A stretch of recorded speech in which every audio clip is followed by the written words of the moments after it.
Twongeye kubaha ikaze banywanyi bacu bakunzi bacu bahire mu dukurikirana muri impande zino z'isi. Ikaze muri ano makuru aho tugiye kubabwira amakuru ariko aravugwa hirya no hino ku isi. Ikaze muri ano makuru twibutsa kugira sabone, kugira subscribe abakoresha ururimi rw'icongereza kugira ngo ntimuze muracikwa n'amakuru na cyane cyane ko turababwira amakuru atohoje neza kandi yizeye. Kaze muri ano makuru. Amakuru yacu rero yo muri kano kanya tugiye kuyahera ku ntambara iri kwirahuza igihugu cy'Uburusiya n'igihugu ca Ukraine, aho intambara imaze amezi 3 n'imisi 4. Intambara ibaye muco Uburusiya bwise special operation bwatanguje ku gihugu ca Ukraine. Intambara rero ubu ikaba iriko irabera mu duce twa Donbas region, ndetse inyuma yaho igihugu cy'Uburusiya gifatiye intara ya Mariupol yose. Rero ubu igihugu cy'Uburusiya ikaba gifokasinze kuri tuno duce twa Luhansk na Donetsk, aho bivuga ko Uburusiya busa nuko bwamaze gufata tuno duce twose, ndetse ngo abasirikare ba Ukraine basanzwe bahari bakaba bazingiwe n'ingabo z'Uburusiya, ndetse ingabo z'Uburusiya zabasabye ko bomanika amaboko boshira ibigwanisho hasi maze bakagirwa imbohe z'intambara cyo kimwe n'abandi bamaze gufatwa. Ibi rero bikaba arivyo birindiriwe ko biba canke muri banka gushira ibigwanisho hasi baraswe ko nta yandi mahitamo azoba hari mu gihe ngo bahawe amasaha 6 yonyene kugira ngo babe bashize ibigwanisho hasi. Twibutse ko igisirikare cy'Uburusiya congereje inguvu cyane gose muri kano gace, biboneka ko igisirikare cy'Uburusiya rero inguvu catanguranye ahubwo bisa naho zongerekanye, kuko biboneka ko igisirikare cy'Uburusiya congereje abandi basirikare congereza n'ibindi bigwanisho. Ngira ngo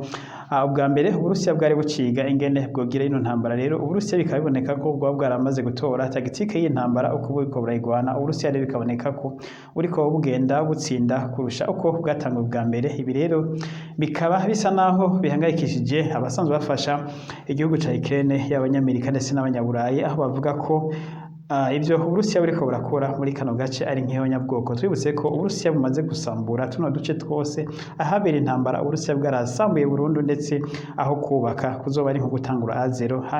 Amazu yarabomaguritse, ndetse amabarabara harabomoka, n'ibindi byose bikorwa by'iremezo muri rusangi byarabomowe muri kano gace, aho rero kubaka izoba hatari ibintu byoroshe. Rero intambara ziracabandanya, abasirikare ba Ukraine baracagerageza gukora uko bashoboye kose kugira ngo barabe ko kwirukana ukwigizayo ingabo z'Uburusiya, ariko ntibiko birorohera kubera ingabo z'Uburusiya biboneka ko zongereje umuvuduko, ndetse zongereza n'abasirikare benshi, ndetse n'ibigwanisho byinshi cyane gose muri kano gace, aho none munsi yongeye kuboneka ayandi maburende hajamwe muri kano gace, ndetse akaba yajamwe mu ntara ya Mariupol. Intara ya Mariupol rero inyuma yo kuyifata ubu nta ntambara ziko zirahabera, ahubwo hamaze imisi 2 yose abasirikare karohariwe bategura amamine ndetse n'amabombe, bariko barategura amabombe muri kano gace muri ntara ya Mariupol, ndetse bakaba bariko barakoresha ibintu bariko barakoresha amaroboti canke amarobo, hakaba ariyo ariko barategura amabombe muri kano gace. Amarobo rero ni imodokari z'amarobo zigenda hata mupilota arimwo, zifise amasensa, kandi imodokari ziri bulletproof, ndetse n'amabombe arashobora kumena ariko imodoka zitarimo abantu z'ama bulletproof, kuko ngira ngo hari amabombe manini cyane gose kumenya ashobora kuzimena. Ariko rero ibyo bamaze gutegura nta bombe nimwe irashobora kumena bino birobo bariko barakoresha. Bakaba ndetse bamenyesheje ubu ku mugoroba, bakaba bamenyesheje ko ikivuko cyose cya Mariupol bamaze gutegura ibi bombe n'abimisire byose igisirikare cya Ukraine cyahateze, aho bamaze kumenyesha ko umuvugizi bice ku muvugizi w'igisirikare w'ubushikiranganje bwo kwivuna abansi w'Uburusiya akaba yamenyesheje ko ikivuko cha Mariupol gishobora gutangura gukora ubuvuba, ndetse bakamenyesheje ko mu bikorwa by'imisada byo gufasha bya humanitarian aid ko bishobora kwemererwa kuhakorerwa, ndetse yavuze ko amato azana ibyo nk'ibifungurwa n'imiti ko ashobora kwemererwa kuhaza. Bakaba benerekanye ubwato bw'igisirikare cya Ukraine bwahagumye, ndetse bakavuga ko bumwe igisirikare cya Ukraine bwasize bugituriye. Tubutse ko ubu hariko hagenzurwa muri kino kivuko n'amato menshi cyane gose y'intambara y'Uburusiya, ndetse amato rero ya Ukraine ahari akomeye bakaba bamenyesheje ko bagiye kuyavanaho bayatware mu kiyaga cirabura muri Black Sea, ko ariho bazoyajana, ndetse ngo n'ayandi bazojana kuyasanura. Amato y'abasivile nayo menshi cyane asanzwe hari yereje gutora imizigo, akaba yugariwe ko n'intambara ataratwara imizigo. Igisirikare nyene cy'Uburusiya cyamenyesheje ko bazokumvikana na bene boti canke ayo mabato, bya bibato binini cyane gose bihari ni byinshi cyane gose bimwe bitwara imizigo. Bakaba bavuze ko bazovuga kuvugana na beneyo ndetse ngo bavugane n'abayatwara abakapitene bayo maze baze kuyatora ngo niba arabatwara basanzwe bafisemo imizigo ngo bazokwemererwa kwitwara ngo ko ubu ikivuko neza bamaze kubona ko kimeze neza bamaze gutegura ibigwanisho byose ngo ubu igisirikare ca Ukraine cahateze amamine menshi n'amabombe menshi rero iminsi 3 yose iheze bariko barabitegura ngo ubu kikaba gishobora kuba nyabagendwa ndetse bakabamenyesheje ko ngo n'ibikorwa byo kubaka kino gisagara ca Mariapo ngo bikaba bigiye gutangura aho bavuze ngo mbere ngo biteze ko amato ya mbere azoza muri kino gice ngo azoba yazanye ibikoresho byo kubaka muri kino gice ca Mariapo casambuye cyane gose n'intambara ngo bikorwa byo kubaka kino gisagara ca Mariapo ngo byo bigiye gutangura vuba nkuko amenyeshwa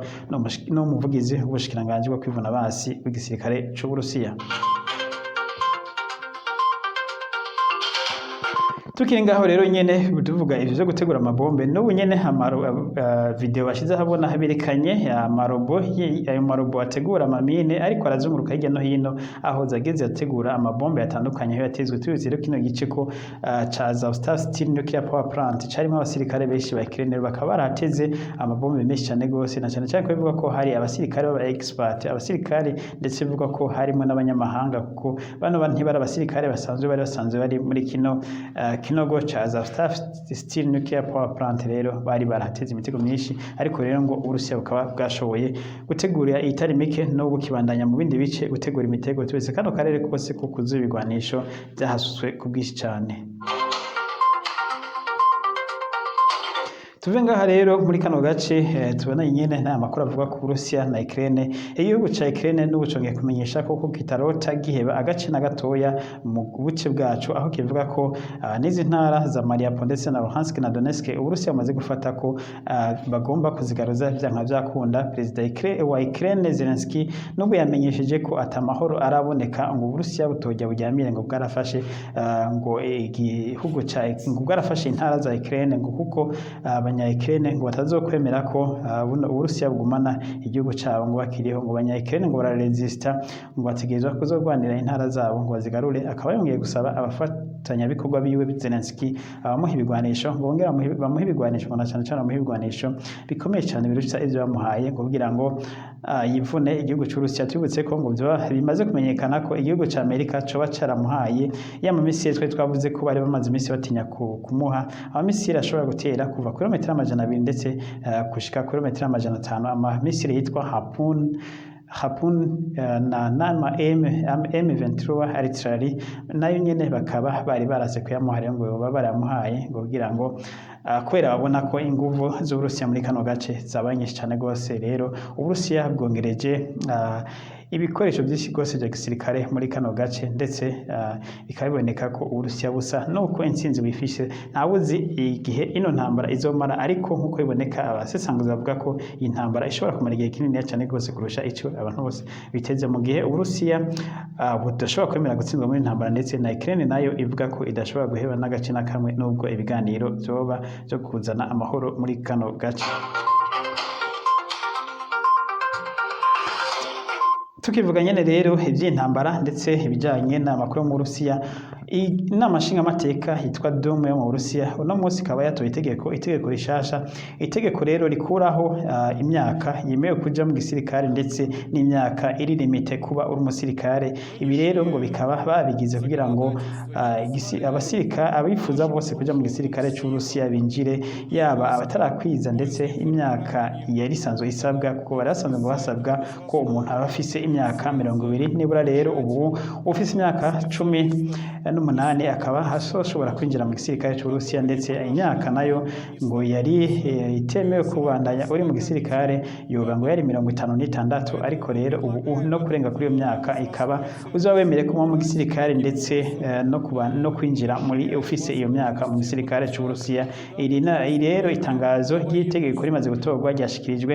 rikaba ryatangajwe n'icegera c'umukuru w'inama inama nshingamateka y'Uburusiya yitwa Duma. Ibi rero ngo ni akaryo ko kumobiriza abasirikare benshi mu gisirikare c'Uburusiya cyane cyane kino gihe bahanzwe n'intambara batazi igihe izoherera. Tubibutse ko igisirikare c'Uburusiya nobura cari gisanzwe gifise intambara itaratangura abasirikare bagera ku miliyoni bose. Ubu rero ntabuza intambara imaze guhitana, ariko ngo igisirikare c'Uburusiya kiriko kirarokirita abandi basirikare, ndetse aho twabwiye ko igisirikare c'Uburusiya giteganya kubaka ayandi makambi mashasha 12 ngo aya makambi rero bajejwe guhangana n'iyaduka ni kwiragira ry'igisirikare ca NATO muri kano karere.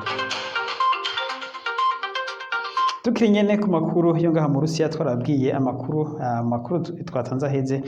yuko Perezida Vladimir Putin amaze guhushwa kwicwa, ngo rero ngo yoba ngo kuva intambara itanguye hagati y'Uburusiya na Ukraine, ngo amakuru yo kwizerwa ngo Perezida Vladimir Putin yamaze guhusha yaba amazwe kurusimbuka inshuro zibiri zose, ngo aho igitero kimwe coba ngo cari categuwe ku munsi bahimbaza ukwikukira. Uyu munsi rero nawo Perezida Vladimir Putin yarasohotse, ndetse aho yagiye gushira ingori z'amashurwe ku ntatemwa z'abasirikare bakuru bagwanye mu ntambara ya kabiri y'isi yose. Rero ibi bikaba vyateguye ko yari kwicirwa ahantu yagenda gushira ingoro z'amashurwe kuri zino ntatemwa, ariko rero kubera Perezida Vladimir Putin n'ubundi nawe asanzwe ari umutasi, ngira ngo ibi yarabizi. Umwanya ngo wari usanzwe Perezida Vladimir Putin yagenda gushiraho zino ngoro z'amashurwe, so yagiye gushiraho zino ngoro z'amashurwe, ibirori vyaranyuranijwe birahinduka, kuko ubundi ngo zino ngoro z'amashurwe Perezida Vladimir Putin ngo nizo yahora atangura gushira kuri zino ntatema imbere yuko ibirori bitangura, ariko rero ubuhoho yazishize ko ibirori vyaheze. Ibi rero bikaba biboneka ko Perezida Vladimir Putin yoba yarafise amakuru y'igitero. Rero ibi ngo vyatangaje benshi, ndetse mu kugenda hano hantu ashira zino ngoro z'amashurwe, ubundi Perezida Vladimir Putin yahora hagenda n'imodokari yewe, ariko ubu naho uyu mwaka mu kuhagenda yahagiye n'amaguru, ndetse no mu kuza yaje n'amaguru. Ibi byose rero ngo bikaba vyoba biri mu vyateguwe ngo kugira ngo confusing abo bari bateguye kugira ico gitero cyo guhitana ubuzima bwiwe. Tubizi rero ngo imaze kuba hafi ibitero bibiri byose kuva intambara ya Ukraine n'Uburusiya itanguye, ngo bimaze guhakwa kumuhitanira ubuzima, ndetse bikaba bimaze vyanamenyeshejwe rero n'ubutasi bwa Amerika ndetse n'ubutasi bwa Ukraine ko bino bitero by'ukuri byabaye, ndetse ngo n'ubu ngo hoba hakiriho ibindi bitero bitegurwa, ariko bano batasira baba Burusiya ntibavuga ibyabaye canke yaba abanya-Ukraine ntibavuga ibyabaye, ndetse n'abatasi ba Amerika ntibavuga abari bo bashaka guhitana ubuzima bwa Vladimir Putin. Tuve rero ngaha mu Burusiya tujabuke hakurya mu Bushinwa, aho Ubushinwa biboneka ko ubu bufitaniye imibanire mibi n'igihugu ca Amerika, ndetse bikaba muri iminsi biriko birasomborokanya bikomeye cyane gose, aho Perezida w'Ubushinwa Xi Jinping ndetse yamenyesheje ko Amerika iriko irivanga cyane gose mu by'imitwarire y'Ubushinwa, ngo ndetse ngo rero Ubushinwa bukaba butagiye kuvyihanganira gatoya, aho avuga ko Amerika irabe ivyayo, ngo Ubushinwa bwahise bumenyesha ko ku makomantere Biden yagize ko atagaciro biha, ndetse ngo ivyo avuga Biden ngo nivyiwe nyene ngo giti ciwe, ngo ariko Ubushinwa bafise amategeko abugenga, ndetse ngo bafise no kubona intara ya Taiwan ivyo bita ko ari intara, mu gihe Amerika yoyo irita igihugu cigenga. Uno musi rero Kandundura umuvugizi w'igisirikare c'Ubushinwa niwe yamenyesheje mu kiganiro yahaye abamenyesha makuru ure ni rya mbere ya igisirikare c'Ubushinwa cagize ico kivuga ko kubijanye na Taiwan. Ure umuvugizi w'igisirikare c'Ubushinwa yamenyesheje ko Taiwan ari irejo imwe y'Uburusiya, ngo ndetse ngo nta yindi definition nimwe ihari, ngo uwundi muntu wari wese ngo ashobora kuzana, ngo ariko Taiwan ngo ni rejo y'Ubushinwa, igihe cose Ubushinwa bushobora gukoresha ivyo bushatse, ngo canke mukayikoramo ibikorwa bushatse, ngo uzohagarara imbere Ubushinwa gukoresha Taiwan uko bubishatse, ngo uwo wese azokibonera ko ibi vyavuzwe n'umuvugizi w'igisirikare c'Ubushinwa, aho yariko mu kiganiro yariko arahabamenyesha makuru, aho baramubajije uko igisirikare c'Ubushinwa kibona ikibazo ca Taiwan. Ngo muri iyi minsi rero bivuga ko Ubushinwa bushobora gutera igihugu ca Taiwan. Tubibutse ko imyimenyerezo y'igihugu c'Ubushinwa ibandanya hafi y'igihugu ca Taiwan mu kiyaga cirabura, ndetse bakaba bariko barakorana n'imyimenyerezo n'igisirikare mu gice ca Ocean Pacifique ibi rero bikaba biboneka ko Ubushinwa dushobora kuvyuka umunsi umwe twumva ngo Ubushinwa bwateye Taiwan nk'uko twavyutse umunsi umwe tukumva igihugu c'Uburusiya ngo cateye igihugu ca Ukraine. Abantu benshi bafise ubwoba ko Ubushinwa buba buriko buritegura ndetse buba bufise umugambi wa hamwe n'Uburusiya wo gutera Taiwan, maze Amerika yavyisukamwo bakayikubita, na cane cane ko Ubushinwa bushobora guprofita muri kino gihe Amerika iriko yivanga mu ntambara zo muri Ukraine. Rero Ubushinwa bushobora guprofita hano bugatera kugira ngo Amerika ibure ahitabara nahireka. Ibitwaro bivuze rero ko yoba ariyo karata igihugu c'Ubushinwa kiriko kirakina. Rero mushobora kumva umunsi umwe muvyutse ko Ubushinwa nabwo bwateye Taiwan. Ivyo ni impuha z'intambara ziriko ziravuga hirya no hino kw'isi, aho bigaragara ko intambara ya gatatu y'isi yose ishobora kwaduka, twavyanka twabikunda, ariko intambara ya gatatu y'isi yose bibandanije uko biri ishobora kwaduka umwanya n'umwanya, kuko ugiye muri amakuru mu details y'ukuri birakaze cyane gose, birakomeye. Nuko iyo tuvuga amakuru ko ari twanga gutera ubwoba abantu, ariko ibi byo bigaragara ko Ubushinwa bufise ikintu buriko barategura hamwe n'Uburusiya. Ndetse mu nama ya BRICS yabaye, Ubushinwa bukaba bwasavye ibihugu bigize BRICS ko kongera inguvu cyane gose, ndetse ngo no kongereza abandi banywanyi. Ibi rero ibihugu bigize ono muryango wa BRICS wo gutabarana, twibutse ko ibihugu bigize BRICS ari igihugu c'Ubushinwa n'igihugu c'Uburusiya ndetse n'igihugu n'Ubuhindi ndetse na Brazil na South Africa. Bino bihugu rero bitanu ivyo bigize umuryango wa BRICS wo gutabarana bikaba vyemeranije ko bigiye kwakira abandi banyamuryango bashasha. Ntawuzi abanyamuryango bazokwakira, ariko jewe nkabwanje analyze yiwanze nibaza ko igihugu ca mbere bashobora kwakira ubwa mbere ari Korea ya ruguru, ndetse n'igihugu ca Belarusi, ndetse n'ibindi bihugu byo muri Aziya nka cane cane nka za Syria n'ibindi, ko ari bihugu byo bishaka kwakirwa muno muryango. Ntituzi ko kuba hari ibihugu byo muri Afrika bindi bishaka kwinjira muno muryango, ariko muri Afrika tubutse ko igihugu ca Afrika y'Epfo gisanzwe kiri muno muryango wa BRICS wo gutabarana. Rero naha tugarukije ano makuru, tubutsa ko intambara zibandanya mu karere ka Donbas region, aho Uburusiya biboneka ko buriko buratsinda zino ntambara. Ubushinwa nabwo bukaba bufitaniye icuka kibi na Amerika, umwanya wari wose bushobora gutera Taiwan nayo Amerika ikaba yarayemereye guhita yitabara. Ibi rero bikaba byohava bibyara intambara ya gatatu y'isi. Mwakoze abadukurikiranye, mukomeze kudukurikira no mu yandi makuru, hanyuma Imana ishikare kubazigama ibane namwe muri byose, mugire ibihe byiza.